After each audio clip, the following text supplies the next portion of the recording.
Welcome to THISDAY Live, the Sunday talk show, where we discuss all things political, bringing you the top stories locally, nationally, and from around the world. I'm Ruben Abati, and THISDAY Live begins now.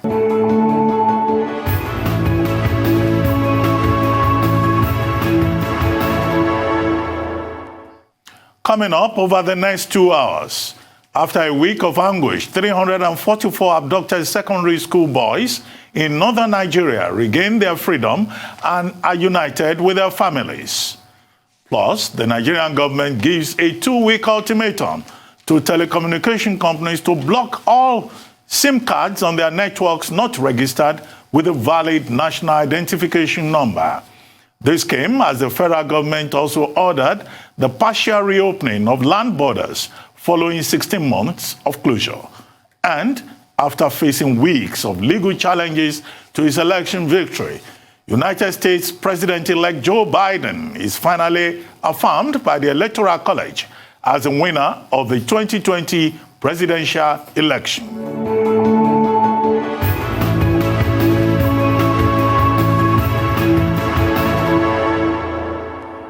344 schoolboys of Government Science Secondary School in Kankara, Katsina State, northwest Nigeria, who were abducted over a week ago by armed men, were turned over to security officials by their abductors on Thursday night and returned to the state capital, Katsina, on Friday morning.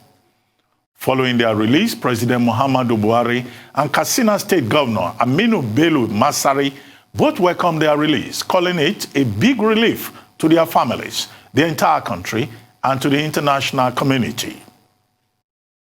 The law enforcement agencies, in this case especially the military, the army, and the governor worked extremely hard. And as soon as they got them, the governor rang me and informed me, and I congratulated him and the army that organized the operation and so on. Thank the people of Katsina State, especially the parents and the general public for their support, understanding and prayers, and to the press for making this not only a national issue but a global, international issue. Because since the last 2-3 days we have been inundated with both national and international media seeking for information, people offering their own advices, suggestions, and on how to go about in an effort to make sure that the boys are brought back home safely. This we did with the support of the members of the security forces. While the boys were in captivity, Boko Haram had claimed responsibility for the abduction of the students from the all-boys boarding school in Kankara. The jihadist group carried out the attack because it believes Western education is forbidden.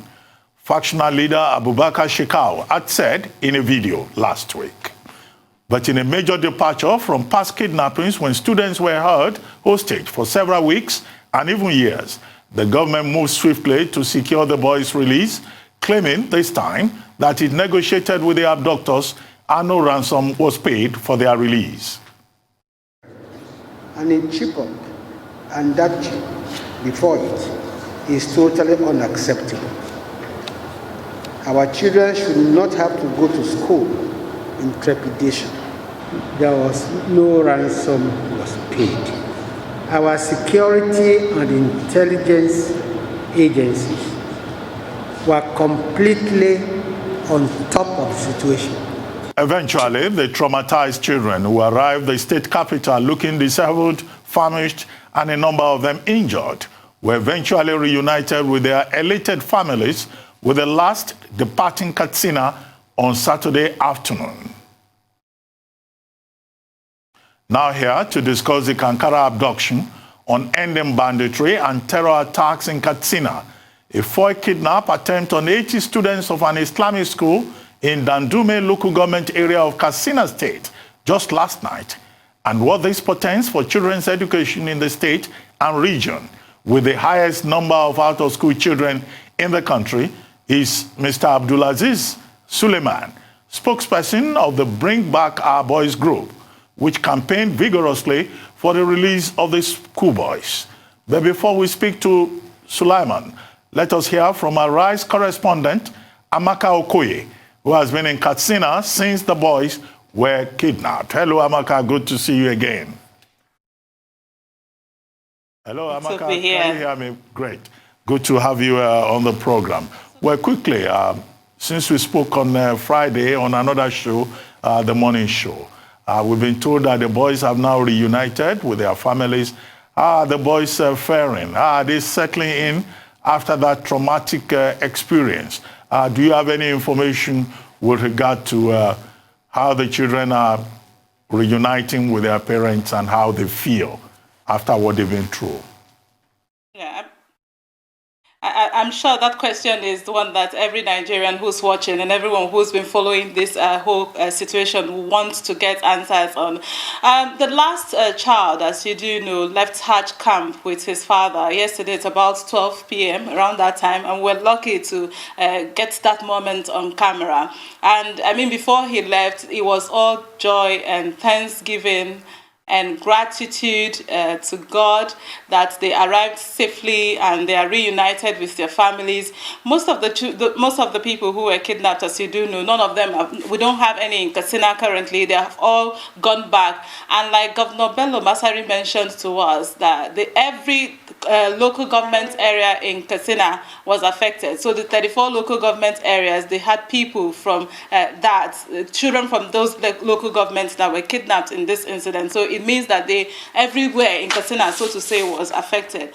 They have all gone, like you mentioned in your intro, they are reunited with their family. It's all joys, and relief. In fact, we've been in contact with some of our sources in Damosa, in Kankara, which is most of the students are from that place, in Kurbi, Ruangodia as well. And all of them shared, there's so much joy and excitement, are happy that this did not end again with another hashtag. In fact, when we saw the first hashtag during the meeting of the coalition of the northern groups and we saw Bring Back Our Boys, we're like, oh, here we go again with yet another hashtag. But thankfully, that's not the story. So the children, as we do know, are settling. Those that we've been talking to, they're gradually, coming out. Some are beginning to retell their stories, which you do know, again, is therapeutic. I mean, psychologists will say the more you talk about an experience, the more the trauma level is reducing. So we've seen that also happening. But some are still not ready to talk, or are still traumatized, that level of trauma. I saw that when I tried speaking to some of them, even when they arrived at the government house, after speaking with Governor Bello Masari, they'll just tell you, no, I don't want to talk. And of course, you also want to respect that moment, because they've truly gone through some kind of situation that nobody ever thought would have happened to them. So yes, they are settling. Yes, we're also hearing some bit of good news, if I may put it that way. The fact that some of these children, in spite of what has happened, are still willing to, continue education. I spoke to the last child who left yesterday, and he mentioned that, oh no, he's still willing to go back to school. Halisu Nasser is his name. He's still willing to continue his education in spite of what happened. You recall that when President Muhammadu Buhari came to meet with them, and during his speech, he mentioned consecutively that, try and move on, that they should, put this behind them and move on. You also know the argument. Some analysts are saying, it's not easy to just say move on from such an experience. We expect to see, even in my opinion, that there should be some practical steps that will be taken to allow them to move on. So what are the helps that they will be getting? Are they getting a therapy session? Are they getting counseling? Are they getting protection, even if they have to go to school? What is Kankara like now? Do they have more security presence? That would make sense. So when you say move on, the children are saying that there's something being done for them, and so it would be much easier to move on. So putting all of this together, we are hoping that we see that practical aspect of Mr. President's speech. But away from that, yes, the children are settling. We're getting information that they are trying to move on. It's not as easy, by the way, but we are also going to follow on that, because we have have some resources down in Kankara in some of these local government that we want to see how are they coping, after this traumatic experience, Dr. Ruben. Yes, Amaka, I still have more questions for you before we engage the spokesperson of the Bring Back Our Boys. Very quickly, it's good you referred to the president's speech when he engaged and received those children. One major concern out there among Nigerians is that the president spoke Hausa language instead of English. Is it that the children do not understand English? Because I've seen some persons saying, well, the president should have spoken English because the issue is not a Hausa Fulani issue, it's a Nigerian issue. And all of us have been involved in it. However, Section 55 allows the Nigerian government to conduct business in 3 major languages, Hausa, Igbo, and Yoruba. But what's your take on that? I was going to make reference to that section that you quoted. I mean, yes, Dr. Ruben, a lot of people were really saying, no, he should have communicated to the boys in English. But here is my own observation. I've been on ground, I've gone to the school, I've spoken to the students, I've spoken to parents, I've spoken to, everybody that mattered, so to say, as far as this whole incident is concerned. There is that struggle of, communication, especially with the students. Most of the interviews we conducted, as you do know, were all done in Hausa. Thankfully, I understand Hausa, so that's why it's a lot more easier. But why did Mr. President choose to speak in Hausa language? I am certainly not sure why he did that. However, maybe just to give them a sense of we are together, or looking at the context of where he is. Of course, you do know that this whole event is being monitored by both the international community, foreign media, different parts of the world. People are watching, so we would have expected that yes, maybe he would have spoken in English. But again, I cannot say it's because the students cannot comprehend English. Every time I conducted the interview, I asked them first, do you want to speak in English? And most of them said, I'll speak Hausa. In fact, the only person who spoke to me in relatively understandable English is the young boy who did the video, the alleged video that everybody is alluding to. He's the only person who spoke in what has a semblance of English. So it is not clear why Mr. President decided to take that direction. But yes, that's what happened. But I can tell you that yes, even though there are students in their junior secondary and senior secondary, there's still a struggle, to communicate properly in English. And so again, that brings us again to the conversation of education, how crucial it is.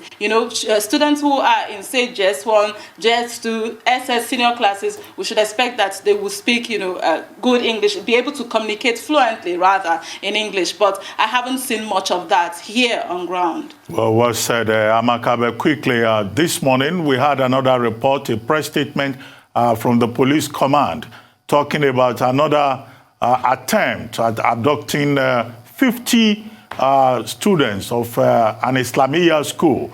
80 of them, but they were rescued by the police effectively. 20 cows that had also been rustled were also rescued. 2 of the would-be kidnappers were also arrested. Now, do we have any update on that? Coming so quickly, so soon, after the Kankara case? What you said is basically what we do have. We do know that, but just an addition, the only thing I think I'm going to add on that is the fact that, well, before the police came in, the bandits, the local vigilantes engaged the bandits before the police came. So much of the work really, if I put it that way, was done by the local vigilantes again, which brings us to the matter of community policing and engaging locals. You recall that on Monday, the first day we went to Kankara, on our way to Kankara, we had a very interesting encounter with these local vigilantes. They were on their way to have a meeting, and so we stumbled on them and then asked them if we could have a conversation with them, and thankfully they agreed. And one of the things that they said to us, which I think is really crucial, that the government may need to pay attention to, is the fact that, look, they know the terrain. They are jungle people, if I put it that way. They are farmers. They understand the forest, and they know the vulnerable places, the hot spots. And they're saying, look, if the government just empower us, we'll be able to root out this criminal element. I mean, I spoke to these men and I was looking at them young, some of them quite young, and some of them maybe in my estimation in their 40s and 50s. But I was looking at the conviction. Someone looks you in the eye and say, look, we are happy to go in there and die. If they kill us, that's fine. If we kill them, that's fine. We kill some of them and they kill some of us. So we understand their tactics and all of that. So, again, it shows you how crucial it is, if I may put it that way, to engage local vigilantes. They have a very serious role to play when we talk about rooting out these criminal elements and these bandits. And so I just wanted to add that for the one that occurred today, the vigilantes were there as well, to engage with this bandit before the police came. Like you mentioned, they are all released, by the way. They are all rescued, 84 of them. They are all rescued. We were able to speak with one of the teachers. In fact, the teacher who was accompanying them on their way back from that Molid celebration, these students from Dandume, we spoke to him, the teacher, and yes, he confirmed that all of them are safe and have been reunited. There was no need to reunite, so to speak, back to their homes, and that everyone is in good form. However, Dr. Ruben, I think when we talk about this, it's also important to understand all of this action. It's only, let's say, maybe barely 24 hours when the students were released, and we had all of this conversation, the government officials saying they're on top of security matters, they're doing what they can do, what they have to do to make sure that we see less of this, or completely see nothing that looks like this bandits attack. And yet again, we see an attack, thankfully, that was foiled. So the question is, is this still a message? Because one of the things that we had the opportunity to talk to the governor's aide on security matters yesterday, and he told us in confidence that, look, these people are actually not after money, these bandits, and that they said to them when during the negotiation deal, which he told us, by the way, how that happened, that they mentioned that they are not after money, they just want to be treated well, they just want to be recognized as human beings, and so that this attack on the 344 was a statement, to the government to say, look, you're supposed to treat us well. There's something you owe us that you're not doing. And so the question that we also need to be looking at now is, barely 24 hours, yet again there is another strike. These are the same group of people that the government have been engaging, and even engaged recently with the aid of Miyetti Allah. Are they still saying that, is this sign a warning to the government to say, look, don't think that we are done with you? It's some of the things that we are exploring and wondering whether this action is yet another statement, to the state government and maybe the federal government as well, to say, look, you need to do something about us. We are not yet done. Well, Amaka Okoye, just one more question. You have been on the ground there for about a week now, monitoring the abduction and the rescue of the schoolboys. But what we're dealing with, really, is the safety of our schools, particularly in the Northwest and the Northeast. From your conversations with government officials, from the interviews you have conducted, and your observations, do you get any sense that the state government or the federal government is beginning to do something about security, safety in those schools, beyond just closing down all schools? Hello? Well, it looks like we lost connection. We take a quick shot, and then we'll go back to Amaka Okoye for that last question before we move on to Abdullahi Suleiman, spokesperson of the Bring Back Our Boys group. Alhamdulillah, alhamdulillah, alhamdulillah. Praise be to Allah, Lord of the world, the beneficent, the merciful. Yeah, I'm so grateful. My two children are involved, and I'm very happy they are here, and they are here safely. Thank you very much. Thank you very much. Thank you very much. We'll take a short break now. When we return, this is Live, the Sunday talk show. We continue. We'll be right back.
Welcome back to THISDAY Live, the Sunday talk show here on the Arise News channel.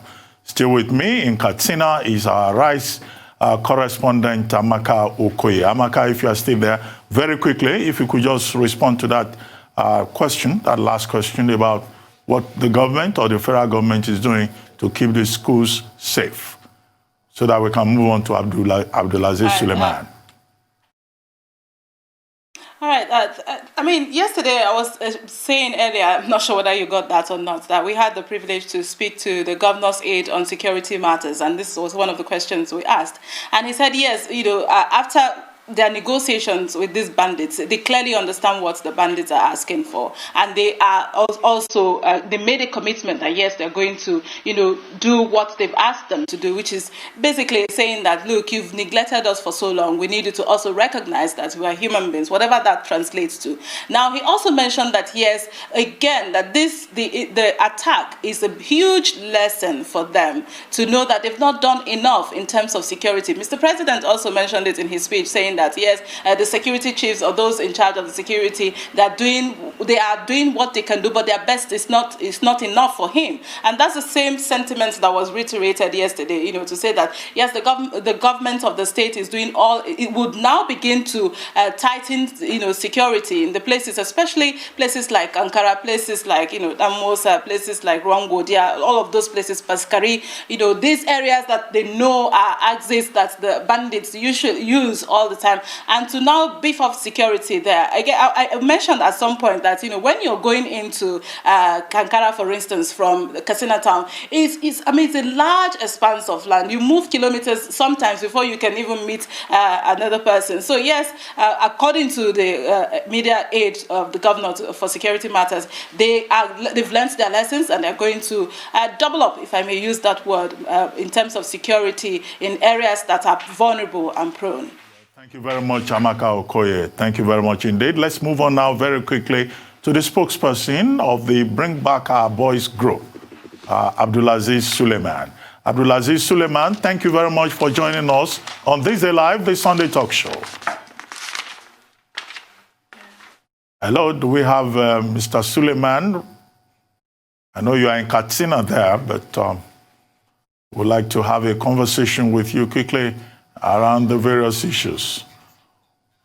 Well, we'll wait for Abdulaziz Suleiman to join us. I imagine that it will be a big relief to him that his group came together, also joined hands with the Northern Coalition, of groups, and also they both insisted that President Buhari should bring back our boys. And in 6 days, the boys were brought back. But what is curious here is the fact that in 2014, when we had the Chibok girls case, it was students in a boarding school. Dapchi, in 2016 in Yobe State, also affected students in a boarding school, girls. And now in 2020, the Kankara case at the government secondary science school was also about boarding students.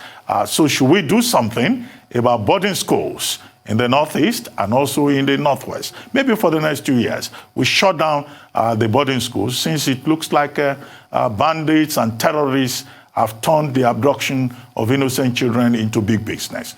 But I guess we now have Abdulaziz Suleiman with us. Thank you for joining us. Can you hear me? Thank you, Doctor. Well, thank you very much. Well, I guess you must be relieved, along also with members of your group, that you asked the president to bring back our boys, and the president responded, and he brought back our boys. What's your assessment of how the Nigerian government, federal and state, have both handled this matter so far? I think we are appreciative, particularly of the role played by the Katsina state government, because when we moved into Katsina with a plan to stage protests that would extend to Daura, where we intended to block the president in Daura and insist on our boys being brought back. The Katsina State government persuaded us, pleaded with us, and assured us that those children would be released within the next 24 hours.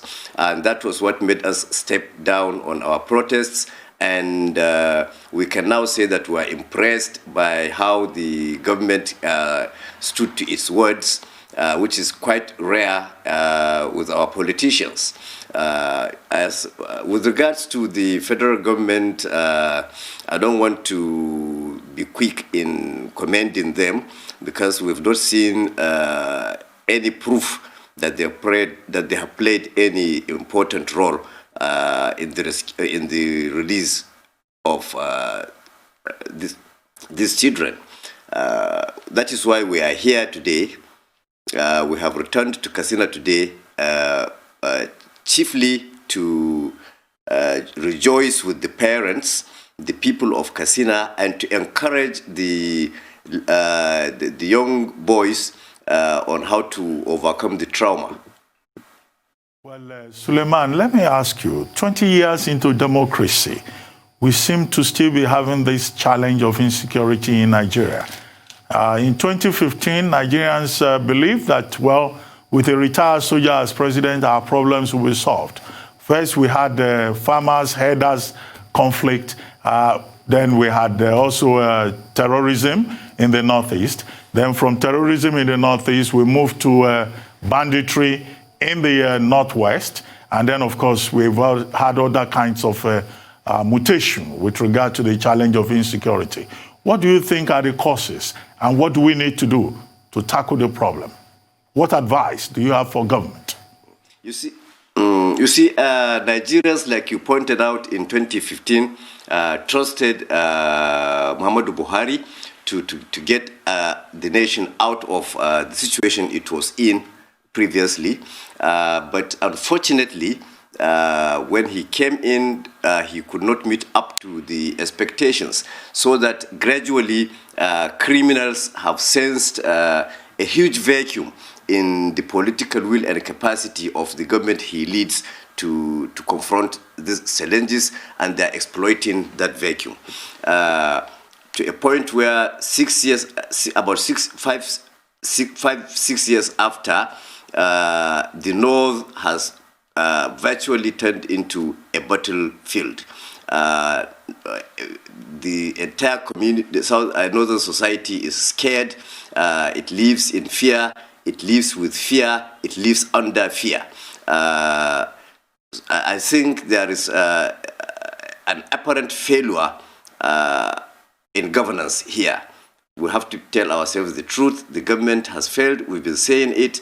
And I don't think any amount of advice would change the situation. Well, Suleiman, let me ask you. I'd asked you how can the situation be tackled, but more importantly, how can we make our schools safe? Because the big issue here is the safety of schools. Before you joined us, I referred to the fact that perhaps maybe boarding schools in northern part of Nigeria should just be shut down in the meantime, since it looks like the bandits are targeting majorly boarding schools. You see, that is the problem with... yes, that's the problem with having a government that is perpetually in denial. We have warned against completely discarding the possibility of the involvement of Boko Haram in this recent incident, because the bandits that we used to know, their pattern of operation was simply to pick people into the bush and demand for ransom. But you can see this is an entirely different pattern where schools are targeted, a large number of students taken away, and even publicized. That is precisely Boko Haram style. So I think it would be a mistake if we completely rule out the possibility of Boko Haram involvement. Now, if we shut down the schools, that means we are falling to the gallery. We are playing to the gallery. We are playing into the hands of Boko Haram, because that is their main cause. That's what they are fighting against, Western education. But then the circumstances also demands action, in the sense that even parents, I don't think parents would want to readily send their children to school in the circumstance. So that could also be an option, shutting down the schools, but then that is falling into the hands of Boko Haram. And after 2 years, I don't think the children would even have the required incentive to return to school again. I think what needs to be done is, and that is what the government and some sections of the northern elite are shying away from. People must mobilize to protect themselves, protect their communities, protect their homes, and protect their families. Like your correspondent rightly pointed out, there are hunters, local vigilantes who are prepared to even move into these forests and flush out these criminals. But why this elite, the northern elite, is not encouraging that is what bothers us. If we remember some times ago, I think about a year or so, or early this year, we came up with an initiative in the model of the Amotekun. The elite and northern governors kicked against that without coming up with an alternative. By now, that initiative would have taken roots and it would have been of help. We can see that Amotekun, no matter how we look at it, is at least reducing the level of criminality in the southwest, even if it's by 30–40%. While the north is porous, just left with isolated approaches by state governments, which have not been effective. Well, so I think the schools can be secured if the community is involved. But at the rate we are going, it has become very difficult. Policing of lives and property in northern Nigeria has become very difficult, and it's no longer reliable. We're still on the question of security and making life safe in the northern part of the country. Do you think empowering the governors, giving them more powers as chief security officers, as has been proposed in one breath, I think by the National Economic Council, do you think that will help? Seeing, as we have seen, that some of those states, Katsina, Zamfara, Kaduna, they've become large bandits territory. Do you think that the governors can really make a difference if they are appropriately empowered, given the kind of role that we saw played by the governor of Katsina State in getting the boys rescued? Of course, that will help greatly. Part of our mission in Katsina is to send a message to the 19 northern governors through the Katsina State governor that they must have to find a way around the exclusive list veneer that concentrates security control at the center. They should, even if it's by way of legislation, they should get the northern legislators to move for something that would allow the states some power to exercise security functions, so that along that line, if that is achieved, they can mobilize the locals, the communities. You see, there is this saying that who feels it knows it. These locals are on ground. They have been feeling the pain, but the only problem is they have not had authority. They have not had the go-ahead to confront these people. And at a point, I think about 2–3 years ago, communities were even disarmed. I think there was a time when the police or the military was going around communities and disarming households. But if there is an official encouragement, mobilization, these people, I see no reason why we cannot flush out these criminals. You see, this persuasive approach, where we persuade them, and in some cases, in some instances, even give them money, I don't think it will help in the long run. Because when these people are living in the bush, so when you give them money, 1 million, 2 million, what they do with it is just to acquire more arms and terrorize people. I don't think that would help. Rather than give these people that money, why don't we use the money to fund the local activities, or the activities of the local vigilantes. Well, the security agencies, the police, the military, they've been busy. Hello? Hello? Suleiman? Yes, hello? Okay. Were you Yeah, I can saying hear something? you. Okay, yes. I was going to say that the security agencies, the police, the military, they've been busy beating their chests since the boys were rescued. But if you look at it, one of the major concerns is about the failure of intelligence, the absence of synergy among the various security agencies. These bandits or terrorists, as they are otherwise called, who abducted these students from Kankara. I mean, they were said to have attacked the school on foot, and they operated for hours. There was no intervention by the security agencies. Those children were transported from one location to the other. Nobody accosted them. Nobody moved in them. And now, after the fact, 6 days after, the security agencies are saying, oh, we rescued them. We didn't pay ransom. Are you really impressed? No, you see, nobody will be impressed by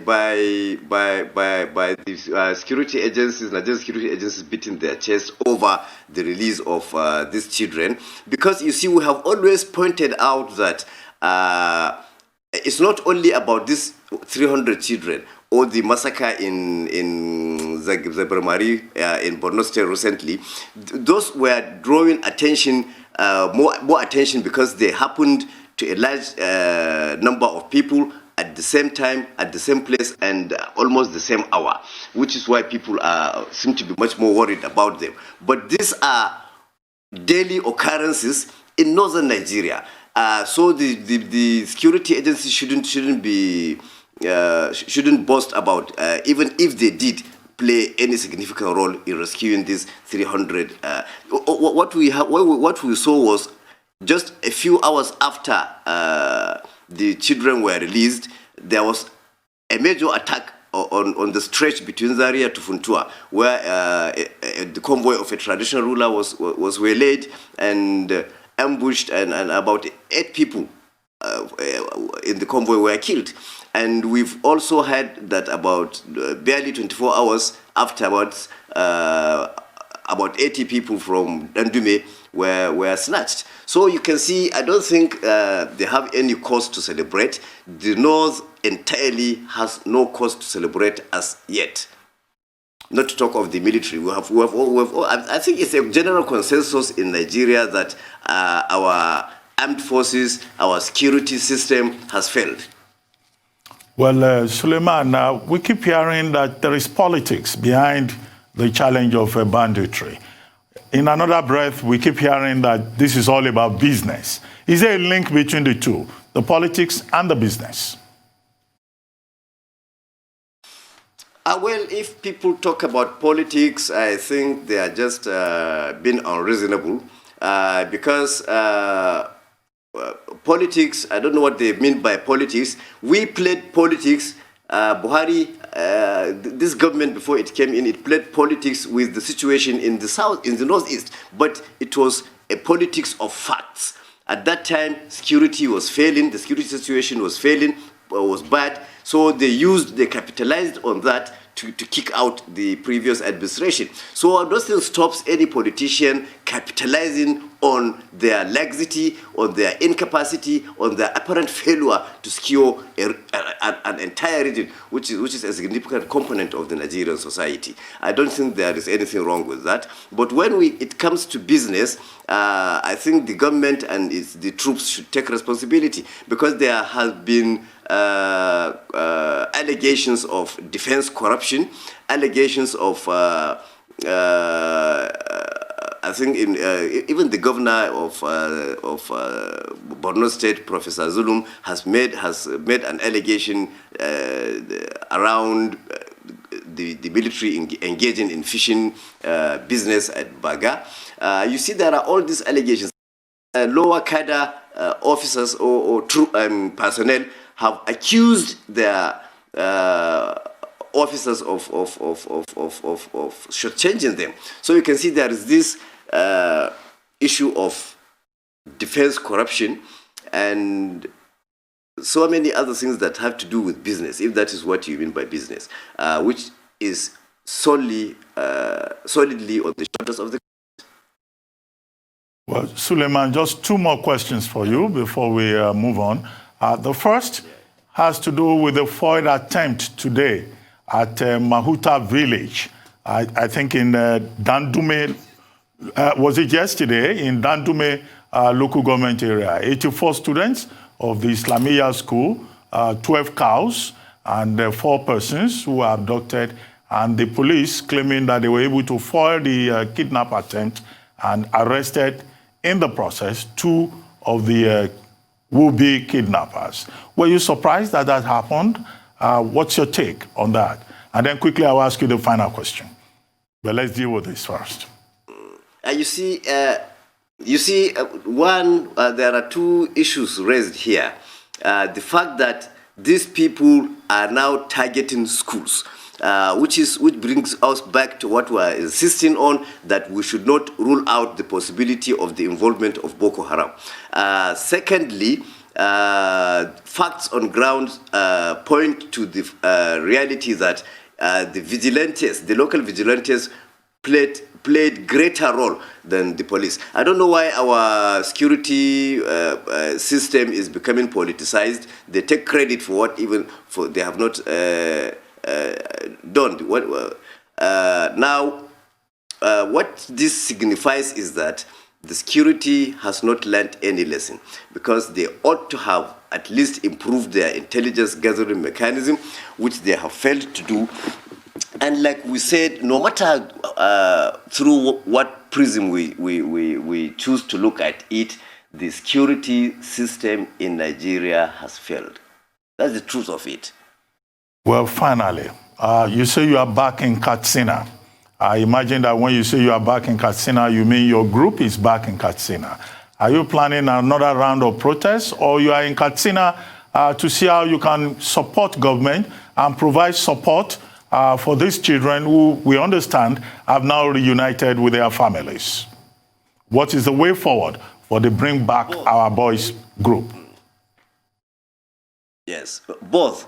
We intend to move in experts, professionals in counseling and guidance to see how they can support government to assist these children who have been brought back. And secondly, like I told you earlier, we have a strong statement to send to the entire 19 northern state governors through the Katsina state governor on the need for synergy. We are not going to allow these isolated approaches and the pacifist approach. We intend to give recommendations on how to engage the communities and have a unified approach towards ending this insecurity, and also suggest ways of meaningfully and conclusively engaging the bandits, so that we get to know their grievances and see where, you see, if we are involved in the engagement, we are not government. They will listen to us, they will understand what we want, and they will speak to us. Because already, wherever the police or the military is involved, you find that people have lost confidence in them. I think we have about 5 or 6 definite recommendations to make to the northern state governors through the Katsina state government. Well, thank you very much, Abdulaziz Suleiman. Yes, you want to say something? Please go ahead. Hello? Yeah, I wanted to say that would not rule out the possibility of continuing with our protest, because we only suspended the protests, and we are going to engage on a long-drawn struggle to ensure that we achieve final disarmament, final demobilization, and reintegration. Well, that is the only time we would pronounce victory. Well, thank you very much, Abdulaziz Suleiman, for your time and for your insights and for honoring our invitation. Thank you very much indeed. It's time now for a break here on THISDAY Live, the Sunday talk show. When we return, the program, the discussions will continue. Don't go away. It's still THISDAY Live, the Sunday talk show.